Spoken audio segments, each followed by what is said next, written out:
let's talk about speed. So every golfer would benefit from a little bit more speed. And I think when you start practicing, it's key to understand what you're kind of looking for and what sort of movements are going to be needed. The first one is going to be a whipping motion. Okay, and how I'd want you to focus on this is we've got to do something which is known as narrowing the hand path. Narrowing the hand path basically means as you come into the downswing, you're going to try and get the feeling of driving the right elbow in front of the right hip. And if you were to practice that with like a rope, as I'm using here, my Swing Buddy rope, it's a really good way to get that sort of feeling, okay, of like so. Because what happens with most golfers is as they start pulling, they pull like so. The elbow gets stuck to the side of the body, the hands end up too wide.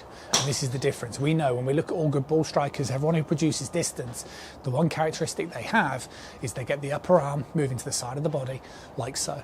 Okay, so instead of just, if you're someone who's got a rope and you're just thinking of it as a tempo trainer and you're just doing this, it's absolutely pointless. Okay, what you've got to do is you've got to practice that move first. So back, in front, back, in front, back, in front. Okay, and this is why often in golf instruction we tend to use the analogy of skimming a stone. So if I was going to skim a stone, I'd want to be doing this, not this. Okay, if I can do this, then I can obviously get some sort of distance.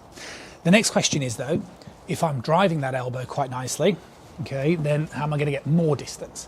And the answer to this comes in rotation, and it's exactly the same concept as the skimming a stone.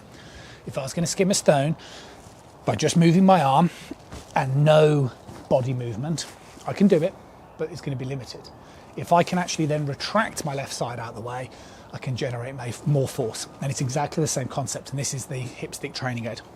So the idea with this is that it's basically just going to give you feedback as to whether you're rotating enough. You see, again, if I can come in towards this downswing and move my arm like so, that's great.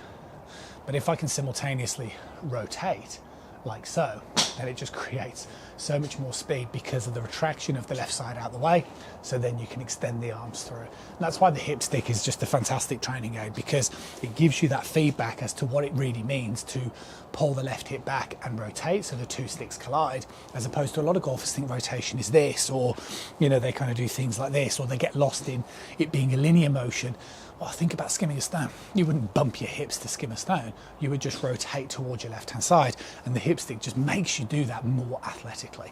Put those two moves together, you're guaranteed to get more distance. I'll see you soon.